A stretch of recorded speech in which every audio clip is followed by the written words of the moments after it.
राधा राधा राधा राधा राधा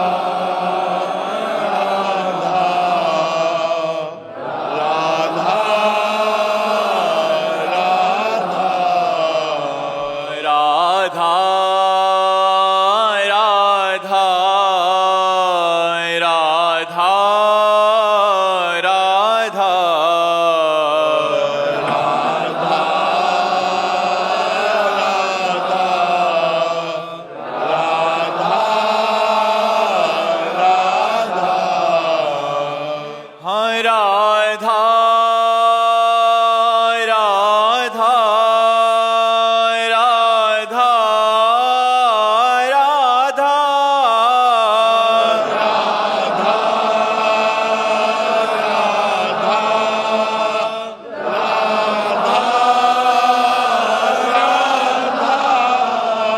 हाँ राधा राधा राधा राधा राधा राधा राधा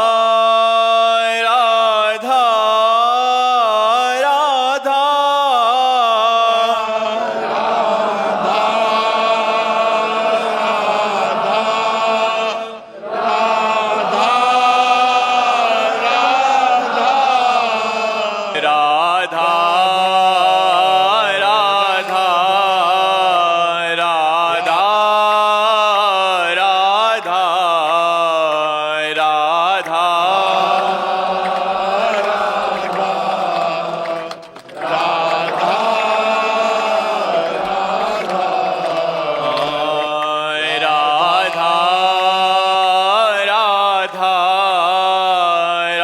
राधा राधा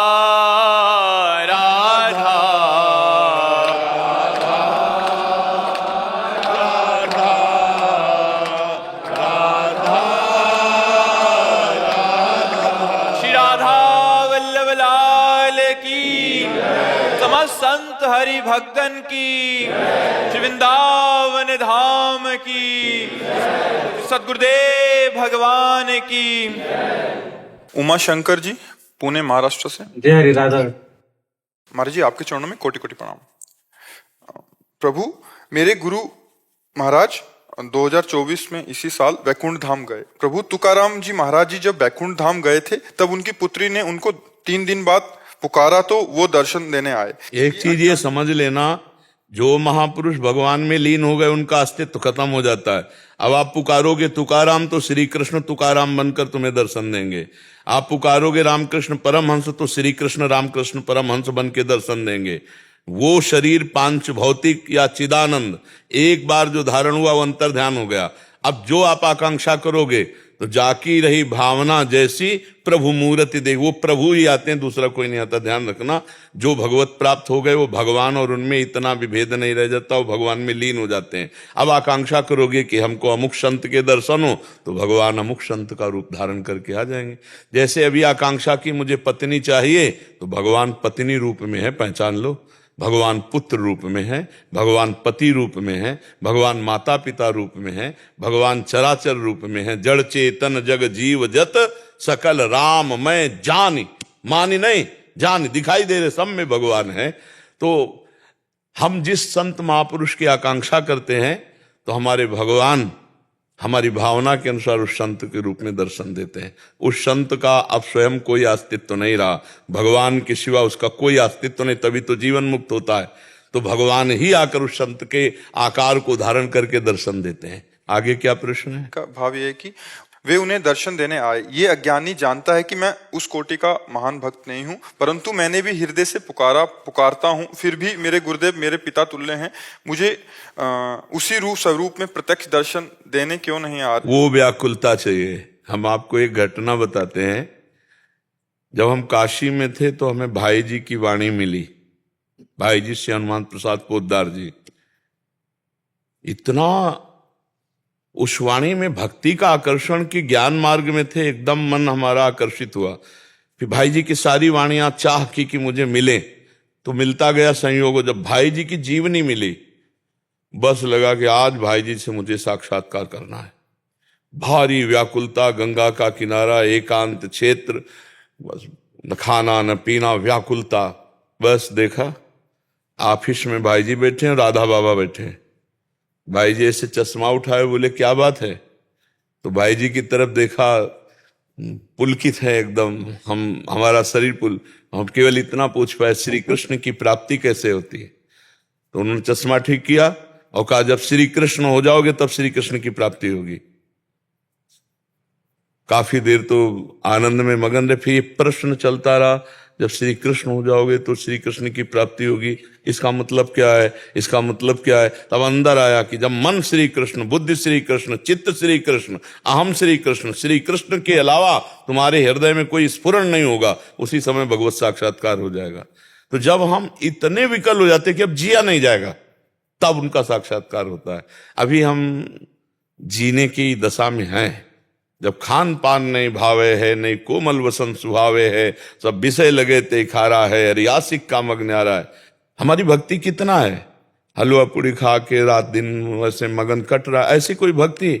जब भक्ति विराग्नि अंदर जरूर, रुदु सुस्वरम राजन कृष्ण दर्शन लालसा, गोपियों का पढ़ो आप भागवत में, प्राण निकल जाए ऐसा रुदन शुरू हुआ, हे कृष्ण। अब अगर एक क्षण व्यतीत हुआ तो प्राण निकल जाएंगे। तो उसी समय तासा महावीर भूत चोरी, इसमें मान मुखाम्बुजा पीताम्बर धरास रघुवी, साक्षात मनमथ मनमथा। जब काशी के घाटों में थे, लगन लगी महादेव, तो लगा ठीक है, तत्व रूप से तो आपने समझा दिया, प्रकट रूप हम देखना चाहते हैं। बस दिन की धूप में पंडों की छतुरी में, रात में वही घाट में उदासीन पागल जैसे बोलना नहीं, बस एक लगन, आज महादेव जी मिलेंगे। फिर दिन गया, आज महादेव जी मिलेंगे। एक दिन ऐसा हुआ, मध्याह्न काल, सामने से एकदम अरुण वस्त्र धारण किए भगवावस्था, एक त्रिशूल हाथ में और विशाल जटाएं, अंदर आया, यही महादेव हैं, साष्टांग चरणों में। बस काफी देर स्तब्ध, वो भी खड़े रहे, काफी, बस एक अंगुली उठाई, बस अंतर ध्यान। देखते देखते, घाटों में कोई था ही नहीं, देखते देखते अंतर ध्यान। और उसे एक अंगुली का मतलब सोचते रहे बहुत समय। अरे हम कहा इसको सोचना क्या, वही कह रहे मैं ही मैं हूं, दूसरा कोई नहीं है, शिव ही शिव है, दूसरा कोई नहीं है, एकमात्र परमात्मा, दूसरा कोई नहीं। सब शास्त्र केवल रास्ता बताते हैं, प्राप्ति आपसे होगी, आपसे, आपकी विकलता से। जब जिया न जाए, रहा न जाए, पर यहां तो बहुत कुछ है ना, रिश्ते हैं, नाते हैं, अपना है, पराया है। ये जब कोई मेरे तो गिरधर गोपाल, दूसरों न कोई, जब ये बात आ जाती, तब जो आग भड़कती अंदर, उसी को विराग्नि कहते हैं, उसी में भगवत साक्षात्कार होता है। अभी तो चैन से हम सो रहे हैं, हमारा दिन कट रहा है, खा पी रहे हैं, कुछ अच्छा नहीं लगता। रात रात भर रोते बीत जाती है, हे प्रभु अब आपके सिवा मेरा कोई नहीं। तब वो आवाज पहुंचती उन तक और वो हमारे हृदय में अपना खेल शुरू करते हैं। तब खेल शुरू, जहां उनकी दिव्य रूप माधुरी, लीला माधुरी, तो फिर निहाल हो जाता है जीव। तो ऐसा नहीं कि हमारे नहीं होगा, हम और नाम जप बढ़ाएं। जितना अंतःकरण पवित्र होगा उतना परमात्मा की तरफ खिंचेगा, और जितना मलिन अंतःकरण होगा उतना भोगों की तरफ खिंचेगा। तो हम पवित्र करने वाले आज साबुन पा चुके हैं नाम, ये अंतःकरण को बहुत जल्दी निर्मल करता है। बस पापाचरण ना होने पावे, प्रगट में वर्तमान में पापाचरण न होने पाए, नाम जपो। आप खुद देख लीजिएगा, नाम से ही तो तुकाराम जी परम धाम गए, स्पष्ट उन्होंने वर्णन किया है, नाम ही मेरा सब कुछ है, नाम से ही मेरा सब कुछ प्राप्त हुआ है। और बड़े बड़े सिद्ध महापुरुषों का गढ़ है महाराष्ट्र, जहां नाम ले रहे, सब नाम जापक महात्मा। देखो ना, नामदेव जी की सेवा में वो रहती थी जनाबाई, कंडे से निकलता था विट्ठल विट्ठल। तुकाराम जी की पत्नी ने कहा कि आप पता नहीं कहाँ कहाँ कीर्तन करते हो, मैं भोजन लेके जब पहुंचना चाहती हूँ तो कहाँ जाऊं? तो उन्होंने कहा चौराहे पे खड़े होके कान लगा देना, तो उस दिशा से निकलेगा विट्ठल विट्ठल, जिस दिशा में हम कीर्तन कर रहे होंगे। चरण रख दे तो भूमि बोलती थी विट्ठल विट्ठल। जनाबाई का कंडा बोलता था, कान में लगा के देखे विट्ठल विट्ठल। भगवान नाम जब श्वास श्वास चलता, चार वाणी है, एक है वैखरी जिससे बोल रहे हैं, मध्यमा चल रही, पश्यंती नेत्र खुले हो या बंद हो, मंत्राकार वृत्ति, और फिर परा मूलाधार केंद्र से नस नस नाड़ी नाड़ी बोलती राधा राधा राधा। अपार आनंद। उस समय भजन करना थोड़ी होता है, चलता है, केवल स्वाद लेते रहो, केवल रूप माधुरी लीला माधुरी का पान करते रहो। तो आगे बढ़ो, हमें निराश थोड़ी होना है कि तुकाराम जी जो प्राप्त किए वो हम प्राप्त नहीं कर सकते। जो अंश तुकाराम जी में है वही अंश हमारे में है। जो तुकाराम जी नाम जप करे वही नाम जप करो, जैसे वो नाम जप करे वैसे नाम जप करो, वहीं पहुंच जाओगे।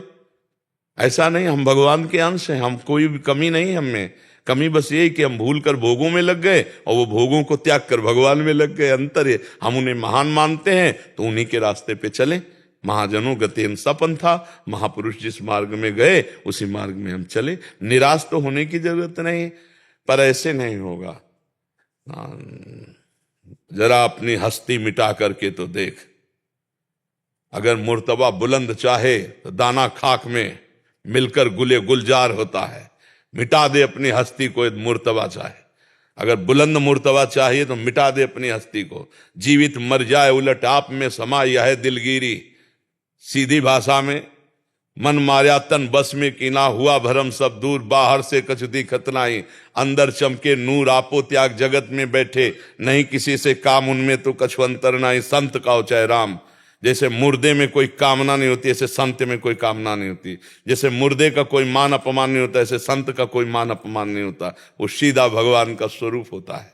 इसलिए हमको उदास नहीं होना, हताश नहीं होना, निराश नहीं होना, पर इतने में नहीं टिक जाना। हमें और बढ़ना है, हमें और भजन बढ़ाना है, हमें और व्याकुलता बढ़ानी, रो रो के प्रभु से प्रार्थना करनी, आओ नाथ। हमारे में तो सामर्थ्य नहीं, पर आओ तो आएंगे। जब हमारा रुदन असली देखेंगे तो आ जाएंगे। वो अंतर्यामी हृदय की बात जानते हैं। अंकित कुमार जी, राधे राधे राधे महाराज जी।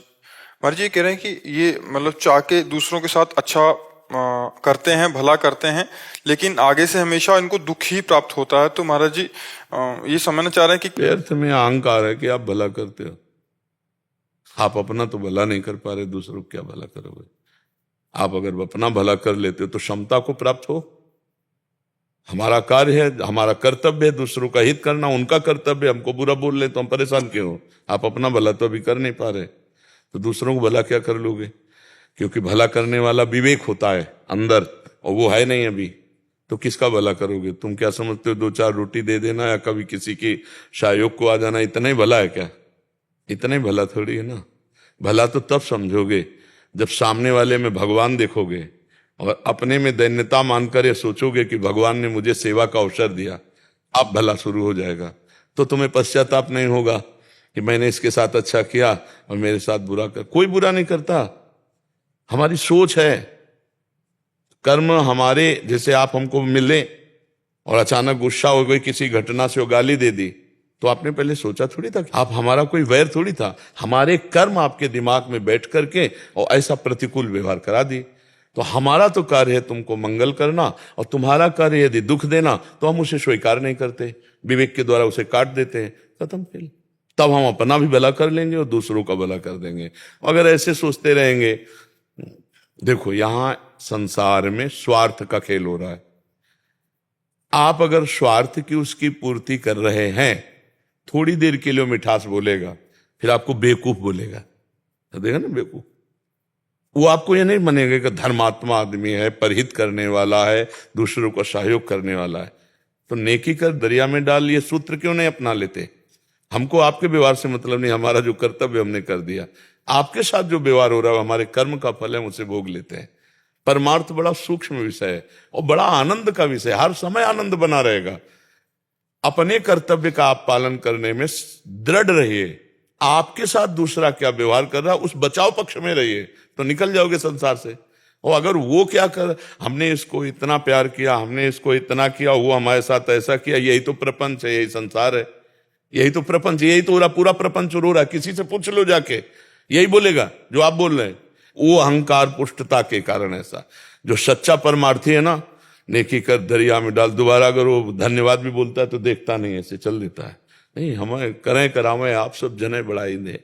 एक बार रहीमदास जी धन बांट रहे थे, तो ऐसे बांट रहे थे, तो लोगों ने कहा आंख नीची करके क्यों बांट रहे हो। तो उनका देनहार कोई और है, देत रहत दिन रैन, लोग भरम मुंह पे करे, तासो नीचे नैन, देनहार तो कोई और जो सबको देता रहता है, वही ऐसे दिलवा रहा है। लोग कह रहे रहीम बांट रहे हैं इसलिए मेरे नेत्र नीचे हैं। परमार्थ में सामने वाले से हम अपने अनुकूल व्यवहार चाहें और फिर सोचे कि हम दूसरे का हित करते हैं, नौटंकी है, नाटक है। आप गाली दोगे और हम आपका हित करेंगे, क्योंकि आप में हम भगवान का दर्शन करते हैं। आपकी गालियां हमारे प्रारब्ध का नाश करेंगी और हम सेवा करेंगे आपके। ऐसा कर सकते हो? और ऐसा जो कर सकता है वही परोपकारी माना जाता है, अन्यथा वो स्वार्थ का खेल हो रहा है। एक बार धन्यवाद सुनने के लिए भी कान अगर लालायित है ना, तो वो परमार्थी नहीं है, वो परहित नहीं है। थोड़ा कड़ुआ है अध्यात्म, लेकिन आनंद प्रदान करने वाला है। समझ पा रहे आप? इसमें कोई संशय? डॉक्टर अनिल गोयल जी। राधे राधे। राधे राधे महाराज जी। महाराज जी आपके चरणों में कोटि कोटि दंडवत प्रणाम। महाराज जी सांसारिक सुखों का परिणाम तुरंत आ जाता है, जैसे समोसा जलेबी खाने का, काम क्रीड़ा का, परंतु नाम जप का सुख आनंद बहुत देर तक नहीं आता महाराज जी। यद तग्गे अमृतोपमम परिणामे विस्मयु तत्सुखम राजसम स्मृतम। जिसकी शुरुआत अमृत जैसी लगे उसका परिणाम विष होगा, और वो राजसिक तमोगुणी ये सब संसार की वस्तुएं हैं। अच्छा, अगर सुख मिला जैसे समोसा का, फिर कभी समोसा की मांग ना हो तो माने कि सुख मिला? ऐसा होता है बार बार होती इसका है। मतलब सुख नहीं मिला, केवल सुखाभास था। सुखाभास मतलब सुखाभास जहां सुख है नहीं, केवल सुख की बात लगती है। जैसे कुत्ता हड्डी लेकर के एकांत में भागता है कि दूसरा कुत्ता छीन न ले, मेरा सुख है, और चबाता है तो उसके गलफरों से खून निकलता है, तो देख देख कर आनंदित होता है, फिर चबा रहा है, तो उसका भ्रम ही है ना। ऐसे ही मेरी रसेंद्री अगर बिगड़ जाए और कोई पदार्थ हमें सुख दे दे, तो आप हमें बताओ, हमारी जबान बुखार के बाद जब बिगड़ जाती है तो खीर भी कड़वी लगती है। कौन सा पदार्थ अच्छा लगता है? बोले कुछ अच्छा नहीं लगता यार, हटाओ। बोले बिस्कुट ये वो बोले कुछ नहीं यार, बुखार के कारण जीभ खराब हो गई। मतलब उसमें अगर सुख होता तो मिलता मुझे। मतलब मेरी रसेंद्री में सुख आकर्षण भ्रमात्मक है तो उसमें स्वाद है। अगर मेरी जबान में छाला पड़ जाए तो किसी भी स्वाद में आप विचार करो। हमारी घ्राणेन्द्रिय बिगड़ जाए तो कोई सुगंध हमें नहीं लगेगी। हमारा स्वास्थ्य बिगड़ जाए तो हर भोग, तो सुख का सत्य वस्तु त्रिकाल सत्य होती है। समोसा चटनी खाकर जो सुख मिला तो फिर केवट की तरह कह देना चाहिए भगवान अब कछुनाथ लचाही। ऐसा तो नहीं हुआ, ऐसा नहीं हुआ। इसका मतलब ये भूत के लड्डू है। जैसे स्वपन के लड्डू, स्वपन में सब खाया पिया लेकिन जगह तो कुछ नहीं। 4 घंटा बाद फिर वही मांग, मान लो पेट भर लिया, फिर 4 घंटे गणित लगाया, अब क्या पाया जाए। पूरा जीवन हो गया पाते पाते, आज तक तृप्ति नहीं हुई। क्या सुख है ये सुख है। एक बार केवट ने भगवान के चरण स्पर्श किए, पखारा, तो चिल्ला के कह पड़ा अब कछुनाथ न चाहिए मोरे। ये सुख है, ये सुख है जिसमें ये हो जाए कि अब तृप्त हो गया, अब प्रभु मुझे नहीं चाहिए। कल का चरित्र था, महाराज ययाति देव सुंदरी देवयानी से विवाह किया और वृषपर्वा की पुत्री शर्मिष्ठा से भी पत्नी का भाव रखा। 3 पुत्र हुए। जब देवयानी ने जाना कि दासी से 3 पुत्र हुए, तब उन्होंने कहा मुझ सुंदरी से तुम्हें तृप्ति नहीं हुई, हमने कहा था इस दासी को कभी सैया पे ना आने देना। अब शुक्राचार्य जी के पास चली गई, उनके पिता थे शुक्राचार्य जी, और शुक्राचार्य जी से साफ दिला दिया ययाति को कि बूढ़े हो जाए और शक्तिहीन हो जाए। महाराज ययाति बूढ़े हो गए। तब देवयानी से कहा तुम्हें होश है, तुमने अपने लिए खतरा मोल ले लिया। जब हम तुम्हारे पति बूढ़े हो गए, किसी काम के नहीं रह गए, तो तुम्हारा जीवन क्या। तो उन्होंने फिर पिताजी से प्रार्थना की, बहुत ध्यान से सुनना। तो उनके पिताजी ने कहा जो पुत्र तुम्हें अपनी जवानी दे दे उससे ले लो। 5 पुत्र थे, जो पुरुजी महाराज थे उनके पुत्रों में। उन्होंने कहा पिता का पूरा अधिकार है हमारे जीवन पर और मैं अपनी आयु देता हूं। 1000 वर्ष अपने पुत्र की जवानी से भोग भोगा, तब उनको घृणा पैदा हुई इस बात से कि तृप्ति ही नहीं हो रही। तब उन्होंने कहा एक पुरुष को संसार के सब भोग दे दिए जाएं जो भगवान से विमुख है, तो भी उसे तृप्ति नहीं हो सकती। सुख तो भगवान सुख सिंधु के नाम में, रूप में, लीला में धाम है, जो हम प्राप्त करके ऐसा लगने लगता है कि अब कुछ नहीं चाहिए, हृदय से आने लगा कुछ नहीं। ये सब घृणास्पद दिखाई देते हैं। कौन सुख अच्छा बताओ अच्छा है? जबान में मिठाई खाओ और तुरंत उल्टी कर दो, फिर देखने लायक नहीं रहेगी। और अगर पेट में रुक गई तो ऐसी गंदी चीज निकलेगी कि पूछो मत। मल, बढ़िया जूस पियो, थोड़ी देर में पेशाब बन करके गंदा निकल जाए। ये फैक्ट्री है मलमूत्र बनाने की। अच्छा, भोग में कौन से सुख? वही मलमूत्र के द्वार है। कौन सी ऐसी बात है जो सुख वाली है? हमें बताओ। ये केवल भ्रम है। सुख तो आपका स्वरूप है, सुख भगवान का स्वरूप है। ना आप अपने स्वरूप को जानते हैं, अपने को स्त्री पुरुष मानकर व्यवहार कर रहे हैं, और ना भगवान की याद है, इसीलिए संसार अच्छा लग रहा है। अगर भगवान की याद आने लगे तो फिर नहीं खान पान ते भावे है, नहीं कोमल वसन सुहावे है, सब विषय लगे ते खारा है, हरि आशिक का मग न्यारा है। ये भ्रमात्मक सुख है। देखो, सुख तो आप फिल्म में भी लेते हैं, पैसा दे के 3 घंटे बैठ के फिल्म में सुख लेते हैं। क्या सुख है आप हमें बताओ? सूंघने का, खाने का, चखने का, बोले देखने का। क्या पर्दे में क्या है? स्त्री है, पुरुष है, सब झूठा, खेल भी झूठा। झूठे खेल को पैसा दे के 3 घंटे सुखपूर्वक एकाग्रता पूर्वक देखते हैं। हमारी इतनी ज्ञान शक्ति है। झूठे में झूठा, फिल्म क्या है? झूठे में झूठा, और उसको हम पैसा दे के 3 घंटे समय बर्बाद करके आनंद लेते और बड़े मौत से निकलते। 3 घंटे अमुक फिल्म देखी। अब ऐसे बुद्धिमान को क्या निर्णय कराया जाए कि सुख किसे कहते हैं? जो झूठे केवल चित्रों में 3 घंटे मन लगा सकता है, वो कहीं भी फंस सकता है। जो विवेकवान है वो ऐसे झूठे सुखों को स्वीकार। सुख तो भगवान में, एक बार मन लगा के देखो भगवान में, एक बार भगवान का नाम जप करके देखो, तो सुख में आप रोने लगोगे, आनंद में रोने लगोगे। ठीक है ना?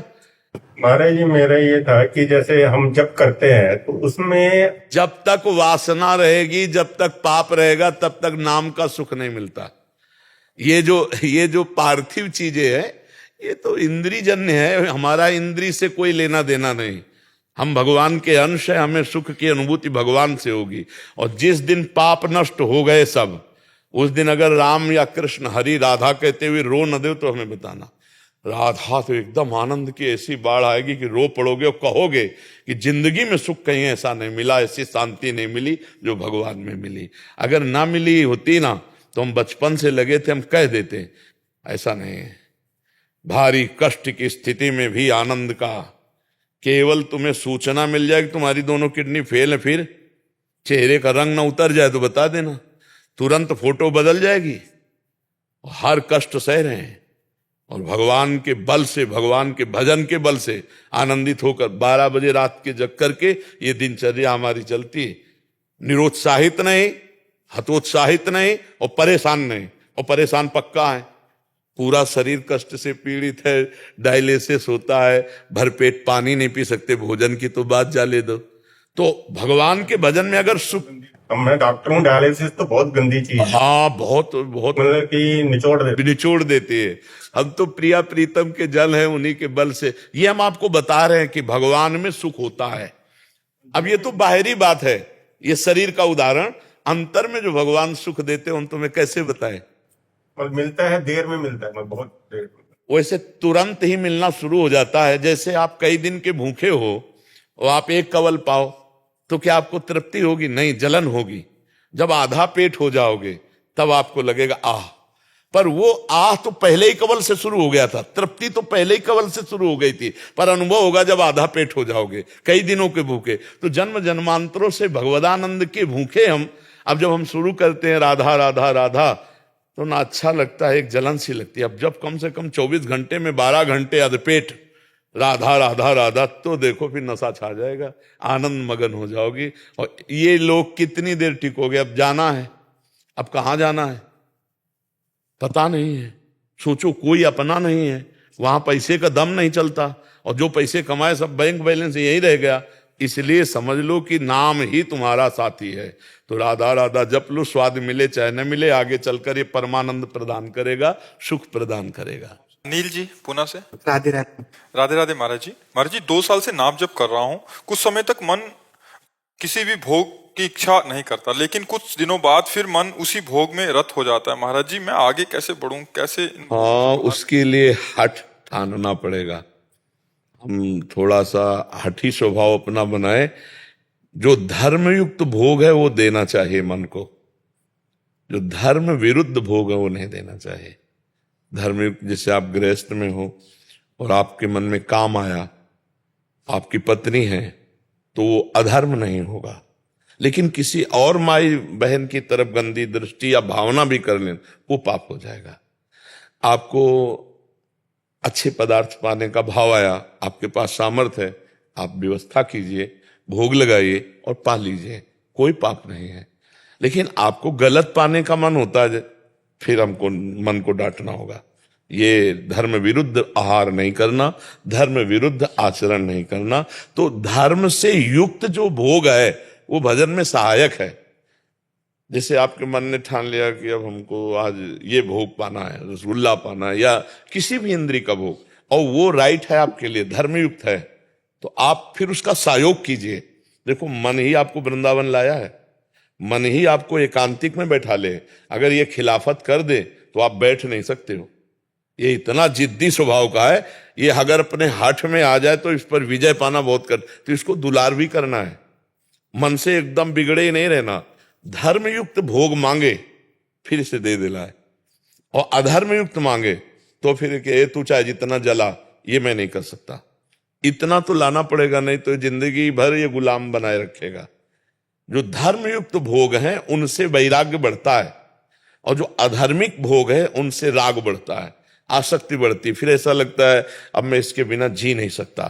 कोई व्यसन, कोई क्रिया, कोई व्यक्ति, कोई वस्तु, कोई स्थान, जब अधर्मयुक्त भोग करेंगे तो ये लगेगा इसके बिना हम जी नहीं सकते। और जब धर्मयुक्त भोग करेंगे तो भगवान की कृपा का सहारा और वैराग्य के द्वारा हम उसको क्रॉस कर सकते हैं। तो धर्मयुक्त भोगों को भोगिए जो भगवान ने विधान बनाया है, क्योंकि आप गृहस्थ, और अधर्मयुक्त भोगों का त्याग कीजिए। और जैसे विरक्त है उसके लिए संपूर्ण भोगों का त्याग है। मात्र जीवन यापन के लिए वस्त्र और भोजन के सिवा, औषधि के सिवा, बस पूरा का पूरा जीवन मरा हुआ जीवन, तब वो महात्मा कहलाता है। जीवित मर जाए उलट आप में समाये है दिलगिरी। पूरा जीवन जलते हुए, लड़ते हुए, ना कभी कोई सुख, ना कभी चैन से कभी सोए नहीं होंगे। जब अभ्यास में निकले थे, बाबा जी बने थे, अभ्यास 15 मिनट लेट जाते तो ऐसा लगता कई घंटे हो गए क्या, और फौरन उठ करके बैठ के फिर आसन में भगवत चिंतन, एक लगन, एक अगन, फिर पूरे जीवन भर निर्विषय। ये बैलेंस बनाने वाला मार्ग नहीं है। फिर जो बैलेंस बनाने में पड़ जाते तो पाखंड होता है, दम्भ होता है। सही माने में भगवत मार्ग नहीं होता। भगवत मार्ग में पूरा जैसे मुर्दा होता है ना, मुर्दे के पास कोई भी भोग सामग्री रखो हलचल नहीं होगी, ऐसे साधु का मन मुर्दा होता है, विरक्त का मन। मन मार्या तन बस में की ना, हुआ भरम सब दूर, बाहर से कछु दिखत नाही, अंदर चमके नूर। आपो त्याग जगत में बैठे नहीं किसी से काम, उनमें तो कछु अंतर नाही, संत कहो चाहे राम। वो भगवान के स्वरूप हो जाते।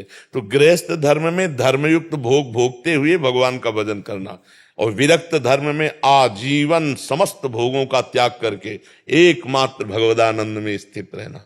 तो अधर्मयुक्त आचरण मत करो, तो भजन की कभी हानि नहीं होगी, कभी नहीं। आप देखना, अधर्मयुक्त आचरण नहीं होना चाहिए, तो गृहस्थ में रहते हुए भी भजन बढ़ने लगेगा। अधर्मयुक्त आचरण तो फिर भजन नहीं। पापवंत कर सहज स्वभाव, भजन मूर्ति भाव न काऊ। अगर पाप आचरण होंगे तो भजन में मन नहीं लगेगा। जो पे दुष्ट हृदय सोई होई, मोरे सन्मुख आओ की सोई। जो दुष्ट हृदय होगा वो भक्त और भगवान की तरफ नहीं चलेगा, वो संसार की तरफ चलेगा। तो हमारे द्वारा कोई अधर्माचरण न बने, ये डरते रहो, धर्मयुक्त भोग देते रहो, जिससे आपके गृहस्थ धर्म की पूर्ति होती रहे, तो आपका भजन बढ़ता रहेगा। ठीक है ना महाराज जी? मैं वो 3-4 दिन पहले आपके पास आया था, वो सवाल किया था, टेंशन होता है, कोटा में तैयारी कर रहा था। मैं आपको सवाल किया था 2-3 दिन पहले, मेरे को टेंशन होता है कि हमारा बच्चा क्या है कि जो ही तुम सब निकले सो हम डिलीट का बटन दबा देते हैं। इतने रूप हैं, सुबह से 2 बजे से वहां से लेके कृष्णाश्रम से राधा केली कुंज तक, तो कैमरा केवल रहता है, डिलीट का बटन साथ ही रहता है। अब कोई हमसे कहे कि आज आप हमारी तरफ देख के मुस्कुराए थे, कोई परिचय मेरे दिमाग में तो आप ही मतलब पूरे टाइम मतलब आप ही रहते हो। तो महाराज जी जैसे आपने आपके टाइम उस टाइम बोल के मतलब मन हल्का किया ना महाराज जी, अब मतलब सारा टेंशन गायब हो गया महाराज। अब मेरे को महाराज जी अब ऐसा मतलब विश्वास हो गया ना, मतलब जब भी कुछ होता है मैं आपके इधर आ जाता हूँ। मतलब मेरा मतलब पीछे स्वागत है, आप आओ और जितना निर्विकार हो सको मैं प्रश्न। इससे पहले जैसे आपसे एक बार पहले सवाल किया था कि दोस्त वगैरह को देख के नॉनवेज खाने का मन करता है, तो आपने समझा था महाराज जी, अंदर से अब इच्छा ही खत्म हो गया महाराज जी। आप अब क्या आप जानना चाहते हो? अब तो महाराज जी मतलब आपको बस देखना है। तो अगर जीवन कोई धर्म संकट में फंस जाए उसके लिए क्या सोल्यूशन है?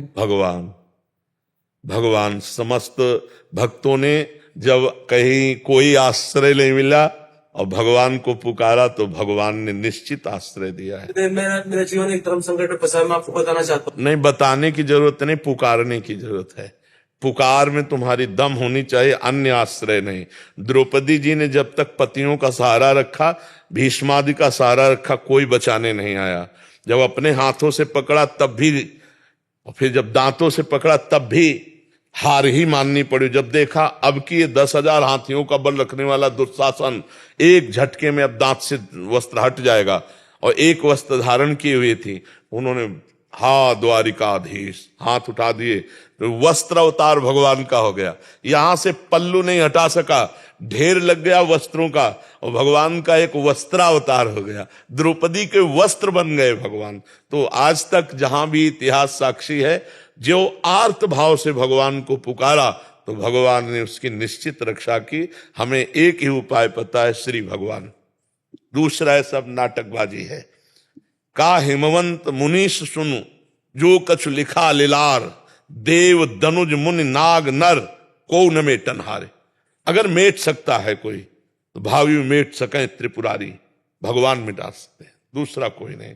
हमारी सोच समझ श्रद्धा विश्वास एकमात्र भगवान पर है। उनकी पुकार करो, वही। कोई जंतुर, कोई राख, कोई ये सब इनकी सामर्थ्य नहीं। को न मेटन हार। तो इसलिए भगवान को पुकारो। जो आपका संकट हो आप समझिए और एकांत में भगवान से विनय कीजिए। हम उनके बच्चे हैं, अगर हमसे गलती भी हुई है तो हमें क्षमा करें और हमको संकट से हटावें, तो भगवान निश्चित हटाते हैं। मंगल भवन अमंगल हारी, अमंगल का नाश करते हैं। और हरि स्मृति सर्व विपद विमोक्षणम, जहां भगवान का चिंतन किया गया भगवान विपत्ति का नाश करते हैं। इसलिए धैर्य रखकर, एकमात्र भगवान का आश्रय रखकर जब आर्त भाव से पुकारोगे तुरंत समस्या का समाधान निकलने लगेगा। लेकिन एक अनन्य होना चाहिए। मतलब फोन नंबर जैसे मिलाया जाता है ना, ऐसे भगवान से फोन नंबर मिलाने क्या है, एक मतलब एकमात्र भगवान का भरोसा। अब कोई नहीं रह गया। जैसे गजेंद्र सब छोड़ के चले गए, एक झटके में ग्राह मार देगा, बस एकमात्र भगवान को हे हरि। और आर्त भाव, मतलब ये नहीं कि पता नहीं भगवान करें कि ना करें, दूसरा तीसरा ऑप्शन रखे, नहीं, एक ऑप्शन आखिरी। अब बनेगी तो आपसे बनेगी, नहीं तो प्रभु मेरा कोई अब साथी नहीं। और अंदर से पुकारो, हर समस्या का समाधान। जीवन भर की पूरी अनुभव की बात कह रहे हैं, शास्त्रों की बात कह रहे हैं। और है भी वही, चाहे डॉक्टर हो चाहे कोई हो, वो यही कहता है कि हम पूरा प्रयास करते हैं, इसके बाद अंगुली उठा देता है ऊपर वाला। सबको ऐसे नहीं कह देता भाई वो तो भगवान बचा सकते हैं, हम तो प्रयास कर रहे हैं, बचा भगवान सकते हैं। इसलिए हर संकट का समाधान भगवान का आश्रय, भगवान को पुकारना, भगवान की स्मृति हमारी तरफ से। अब आगे किसी को और रास्ता पता हो तो मुझे नहीं पता, मुझे तो एकमात्र भगवान ही है। अगर सहयोग कर सकते हैं तो भगवान ने, मुझ जैसे दीन पतित का कौन सहयोग कर सकता है। सहयोग स्वार्थवश भले तुमसे कोई हाथ मिला ले, अगर तुम्हारे पास है वैभव सब व्यवस्था, नहीं तो दीनहीन अकिंचन का कोई साथी नहीं होता, केवल भगवान होते हैं। स्वार्थवश भले कोई तुमसे मित्रता की बात करे, अगर आपके पास है, अगर कुछ नहीं है तो कोई तुम्हारा मित्र भी नहीं होगा, कोई मित्र नहीं होगा। तो इसलिए भगवान एक ऐसे मित्र हैं जो गरीबों के, अकिंचनों के, असहायों के, पतितों को पावन करने वाले हैं। ये हम अपने हृदय की बात कहते हैं कि कोई भी संकट मोचन और कोई नहीं, भगवान ही है। अगर उनसे हम प्रार्थना करें तो बड़ी बड़ी समस्याओं का समाधान। ये इतनी हजारों घटनाएं हमने जीवन में देखी जहां भगवान तो वही समस्या का समाधान। अब आपका कितना विश्वास है, कितना समर्पण है, कितनी अनन्यता है, उसी से फोन वहीं लगेगा। भगवान उसी की पुकार सुनते हैं। द्रौपदी जी ने जब तक दांत का सहारा लिया, गोविंद नहीं प्रकाशित हुए। जब पूरा भरोसा केवल भगवान का, तो फिर भगवान वस्त्र बन गए, गजेंद्र का उद्धार। लाखों ऐसे अनुभव हैं संत महात्माओं। तो हमें लगता है अन्य किसी का सहारा न लेकर भगवान का आश्रय लीजिए, और जितना पाप का प्रायश्चित कराना होगा उतना तुम्हें जलाएंगे और फिर बचा लेंगे। बस धैर्य पूर्वक भगवान का ही भरोसा रखना, ठीक है। अशोक कुमार जी, लुधियाना, पंजाब से। राधे राधे महाराज जी। तुलसी मेरे राम को रीच जपो या खींच, भोम पड़े जाए सभी, उल्टा सभी सीधा बीच। अर्थात जब इतना सरल ढंग मार्ग स्वामी तुलसीदास जी ने बताया हो, तो हमें इतना दुर्लभ मार्ग क्यों बताया जाता है, या किस प्रकार के साधक के लिए स्वामी? कौन सा दुर्लभ? प्रपंच से चित्त हटाकर प्रभु में जोड़ना है।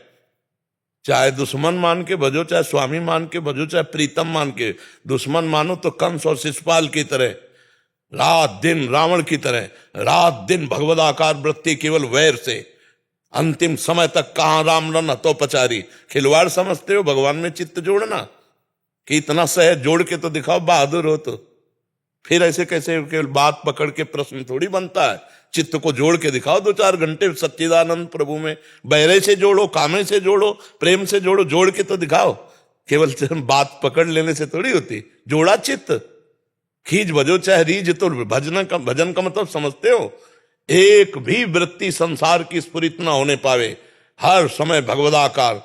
कंस को सोते जागते उठते बैठते कृष्णाकार वृत्ति, गोपियों की कृष्णाकार वृत्ति, वो भज रही प्रेम से, मुरारी पादार्पित चित्त वृत्ति। ठीक वैसे ही वृत्ति कंस की है, लेकिन वो द्वेष से भज रहा है, इसलिए उसे परमानंद की अनुभूति नहीं हो रही। वो प्रेम से भज रही तो हर समय परमानंद में विकल है।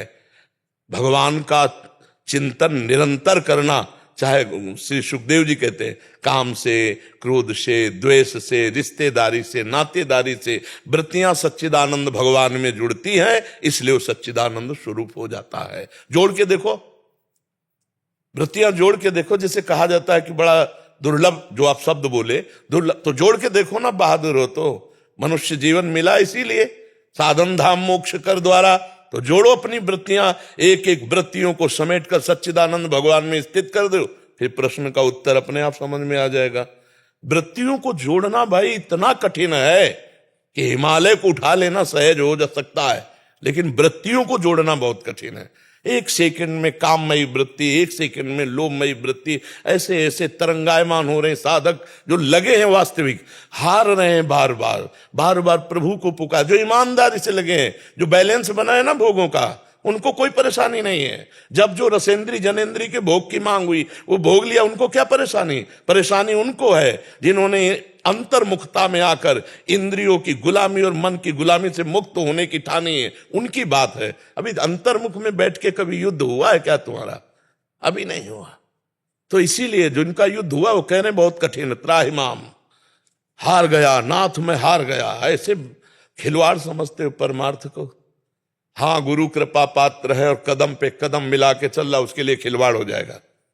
गुरु प्रसन्न साहबन कूला, सतमार्ग में जब ठान लिया तो मृत्यु का भी भय नहीं रहता, तो इससे बढ़कर और कौन सी व्यथा हो सकती? नहीं तो जिस समय व्यथा प्रकट करते ना, प्रवचन कर लेना, सुन लेना, बोल लेना, ये सब सहज है। लेकिन जिस समय व्यथा मंथन करके इंद्रियां और काम हृदय में, तो अच्छे अच्छे ढेर हो जाते हैं। इसलिए भगवान ने लिखा, यम ही न व्यथ्यन्ते ते पुरुषम पुरुषर्षभ सम दुखा सुखाधीरम स्वमृतत्वाय कल्पते। जो व्यथित नहीं होता, कहने की बात अलग है भाई, उस व्यथा में जिस समय स्थिति होती है, वेग, काम का वेग, क्रोध का वेग, वाणी का वेग, उदर का वेग, ये सब वेग हैं। उस समय सब प्रवचन भूल जाते हैं, अच्छे अच्छे मुंह भरा गिरते हैं। बचते वही है जय राखे रघुवीर, ते उबरे तिहु कालम हो। जो भगवान की शरण में त्राहिमाम और भजन परायण है, भगवान उनको बचाते हैं। समझ पा रहे हो भाई? हाँ, संतों ने जो बात कही है वो बहुत सोच समझ के कही है। कटाक्ष रूप में जैसे बोले ले, तभी तो फिर हमारे शब्द है कि बहादुर हो, भगवान के अंश हो, जन्म हुआ है, जोड़ के देखो चित्त, पूरा जीवन उसी में अपने लोग जब लगा दिए ना, तो आज भी ऐसे ही है, हमारी बस नहीं, आप पकड़े हो तो अमैल है, आप छोड़ दे तो अमैल है, हमारी सत्ता ही नहीं है, हमारा अस्तित्व ही नहीं है। जैसे हमसे पूछा जाए कि आपकी साधना, तो बिल्कुल ऐसे है, हमारा कुछ नहीं, आप पकड़े हैं, आप पकड़े हैं तो हमारी सत्ता है, आप छोड़ दे तो अभी कुछ नहीं है, कुछ नहीं, आपसे है सब कुछ, आप ही आप है, मैं कुछ नहीं है, आपकी कृपा, चाहे गुरुदेव की कृपा को, चाहे हरि की कृपा को। बच्चा, चित्त जो हाहाकार मचता है, जिस समय जैसी चढ़ाई में खींचकर मन को परमात्मा में लगाने की कोशिश करो, फिसल करके हो जब विषयों की तरफ जाता है, तो जो साधक को पीड़ा होती है वो दूसरा नहीं जान सकता है। देखो, भंडारा खाना, इधर उधर मौज मस्ती, बहुत बढ़िया जीवन है, लेकिन प्रभु के लिए तड़पते हुए आंसू बहाना और चित्त को सदैव के लिए प्रभु के चरणों में समर्पित करना, उस साधक की देखो। हाँ, नारायण हरि भजन में पांचों न सुहात, विषय भोग, निद्रा, हंसी, जगत प्रीति, बहु बात, ये सब अच्छा नहीं लगता, हृदय जलता रहता है।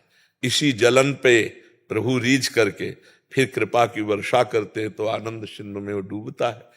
ये ताप है पहला, अनर्थों का नाश इसी ताप से होता है।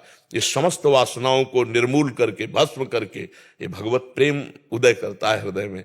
जो इस ताप को सह गया वही यम ही न व्यथ्यन्ते थे। इसलिए भगवान कह रहे, मात्रा स्पर्शास्तु कौन्ते शीतोष्ण सुख दुखदा आगमा पाइनो अनित्यास तास तितिक्षस्व भारत। वेग आने पर सह जाए सो महात्मा, चाहे वो पैंट शर्ट में हो चाहे भेष में हो। वेग आने, वेग के बाद तो सब ज्ञान करता है, नहीं, जब वेग आया और वो परास्त हो गया तो पूरा उपदेश दूसरे को दे सकता है, कैसे बचा जाता है। लेकिन जब वेग आया तो ज्ञान कहां गया, उस समय ज्ञान। ये पक्का समझ लो बच्चा, प्रवचन करता, प्रवचन बहुत ऐसा कि क्या कहना है, वो ज्ञान उस समय नहीं आएगा जो दूसरे को उपदेश देने के समय आ रहा था ना। अपना जब वेग आया तब क्या, वो सही प्रवचन वही कि जब अपने में वेग आए और अपना उपदेश लागू करके इंद्रियों मन को काबू में कर लिया तो फिर प्रवचन ठीक रहा। लेकिन नहीं बच्चा, सभा में तो बोलना अलग बात है, एकांत में जब वेग आता है ना तो बड़े बड़ों को फैला देता है। तभी शिव विरंचिका मोहई को है बपुरान अस जिए जानी भजी मायापति भगवान। भगवान रक्षा करे तो एक साधारण भी असाधारण स्थिति को प्राप्त हो जाए, और भगवान से शरणागति ना ले तो फिर वो चाहे जितनी ऊंची गति में जाए, माया एक बार ऐसा प्रश्न करती कि उसे गिरा देती। ब्रह्मा जी भागवत में स्तुति में कहते हैं कि प्रभु हम तो आपके चरणों की शरण में हैं, जो आपके चरणों की शरण में नहीं हुए उनको ऊंची ऊंची स्थितियों में जाके गिरते हुए देखा है, ज्ञानाभिमानियों को। तो औरों की तो बात जाने दो, शिव विरंचिका मोहई को है बपुरान। बहुत विचित्र भगवान की माया है। तभी बड़े बड़े लोग कहते हैं बहुत दुर्लभ है भगवत प्राप्ति, बहुत कठिन है भगवत प्राप्ति। क्यों? अब पूरे जीवन चित्त को संभाल कर परमात्मा में स्थापित करना, निर्विषय करना, निर्विकार होना। अब निर्विषय और निर्विकार ये वचन संसारिक आदमी क्या जाने, सुन लिया बहुत है। उस साधक से पूछो जो जल रहा है, उसकी जलन को दूसरा क्या जाने। प्यास लगी पानी पी लिए, भूख लगा भोजन पा लिया, वेग आया जैसा जनेन्द्रिय रसेंद्रिय का वैसा निपट लिया। उससे पूछो जो हर इंद्रियों के वेग को सह रहा है, वो अंदर जो ताप है वही तपस्या है। उसी तपस्या से भगवान जीते। और ये बाहरी तपस्या नहीं, अंदर के ताप को जो सह जाता है। हाँ, तास्तितिक्षस्व भाग। संतों की जब आती कि संतों के लक्षणों की, किन संतों के चरणों की शरण में जाने से या उनकी आसक्ति से मोक्ष पदवी प्राप्त होती, तो भगवान कपिल देव जी के तितिक्षवा पहला कह रहे, तितिक्षवा कारुणिकाहा सुहृदा सर्वदेही नाम। पहला तितिक्षवा माने सहनशील, हर विषय को सह गया, मान अपमान निंदा स्तुति लाभ हानि सुख दुख सबसे। बहुत कठिन है बात करना, अलग बात है, कठिन है।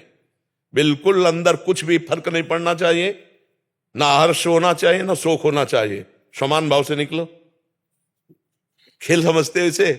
चाहे जितना दूसरे को उपदेश करे, जब अपनी बात आती है ना तो स्थिति होगी तो आप डामाडोल नहीं होगे, और स्थिति नहीं होगी तो थोड़ी देर में अपनी असलियत में आ जाओगे और लड़ने लगेगा या आपको प्रताड़ित करने लगेगा। फेल हो गया।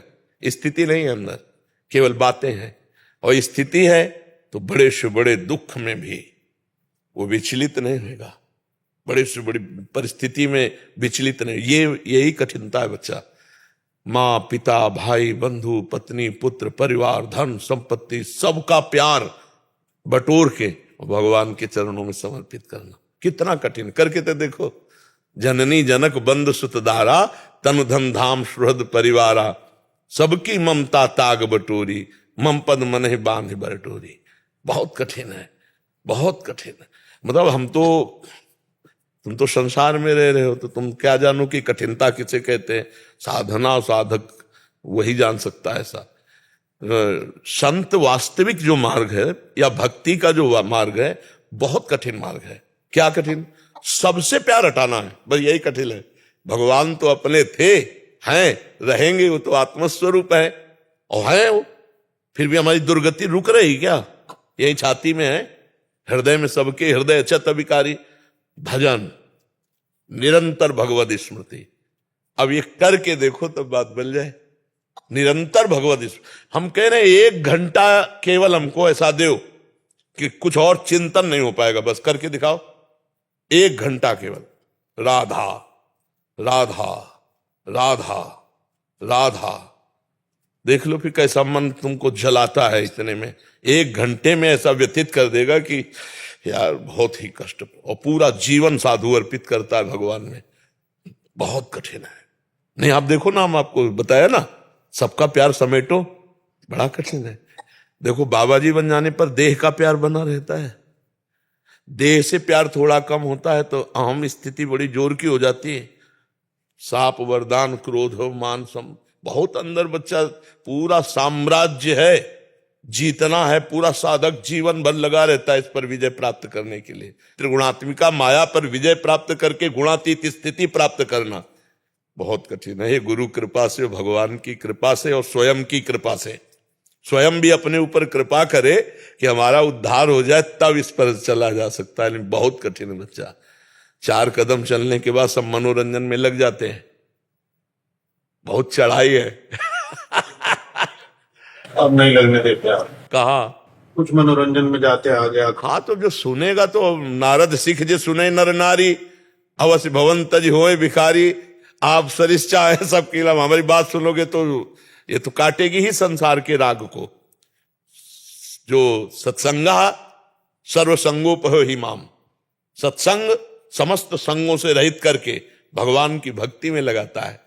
व्रतान यज्ञ छंदान से तीर्था नियमा यमा यथा वरुंधेत सत्संगा सर्वसंगोपहो ही माम। सत्संग समस्त संगों का त्याग कराकर भगवान से प्रीति कराता है। हाँ, संसार से आंखें हटाकर नंदनंदन प्रियाजू से आंखें लग, बहुत बड़ी बात है। बस बात बन गई, मन आज्ञा पे चल गया, फिर निकल जाएगा, फिर कठिनता नहीं रहती। फिर तो रोज नया नया एक उत्साह, नवम नवम, उसी उत्साह में वो हर कष्ट सहता हुआ आगे निकल जाता है। पर चलो नाम जप करो, ठीक है। हाँ,